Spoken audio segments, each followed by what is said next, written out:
Every Super Bowl brings winners and losers, and that also applies to the record number of people placing bets on the Super Bowl. Hi, this is Lindy Kaiser with ClearanceJobs. What does sports gambling have to do with your security clearance? Well, it could have a lot to do with it if you are racking up huge bills because of your online betting habit. We have seen an uptick in online gambling, security clearance denials and revocations. Is it a trend? By no means. But have I seen cases released by Doha that have included online gambling? Yes, that tells me that more people are affected by this. It could cause a security clearance denial and revocation. If you are a recreational gambler and you like to place a bet on the Super Bowl, certainly the rise of DraftKings, I don't know all the rest of them. The many online betting systems out there can create opportunities for folks to just do it a lot easier. There was a trend of an uptick in online betting during COVID. Folks were looking for things to do, ways to keep themselves occupied and entertained. If online gambling falls into that bucket for you, it's recreation, you set a budget, you keep to it, that's not a clearance issue. There are, as always, security clearances are like onions. They have layers. All problems also, like onions, have layers. The issue with online gambling could be twofold. Again, if it becomes a bigger habit, if you are getting debt, significant debt caused by your online gambling habit, issues of reliability, trustworthiness, potential blackmail, if you're trying to hide it from your spouse or significant other, and if online debt related to gambling comes up in your security clearance background investigation, your investigator's like, hey, I see this. And you're like, don't tell my significant other. That's going to be an issue. Can't do that. You have to disclose the things to people around you.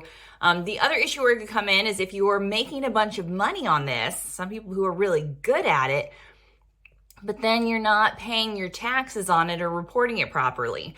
So you don't get to have this separate windfall of your online betting habit and then not pay the piper when it comes to paying your taxes. That could be another issue where it could cause security clearance issues. So make sure you have a budget, make sure you're following it.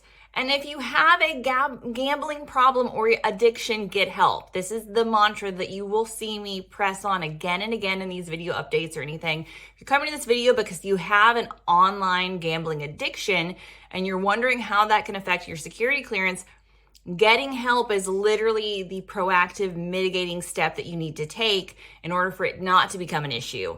Trust me, if you have a gambling addiction, it is going to come back. It's going to get found out through continuous vetting, through a coworker noticing something. You are not going to be able to hide that. But if you get proactive help and acknowledge, hey, I'm now, tens of thousands of dollars in debt. I'm dealing with these issues. I need to pay taxes on this.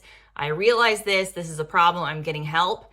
That is the step that the government needs to see you take in order for you to actually keep your clearance, your eligibility, because that is the honesty, that's the transparency, that is the proactivity that the security clearance process really is all about. They want to see you getting proactive help for issues and not burying them under the rug. So if you gambled on the Super Bowl, hope you rooted for the Chiefs. That was my team and they won, not because of Taylor Swift, but whatever it was, just again, make sure that you are, again, maintaining a budget, being proactive, paying your taxes, and you can go out there and have fun on whatever the online gambling system is. For more tips on how to keep your clearance eligibility and not get in trouble, visit us over at ClearanceJobs.com.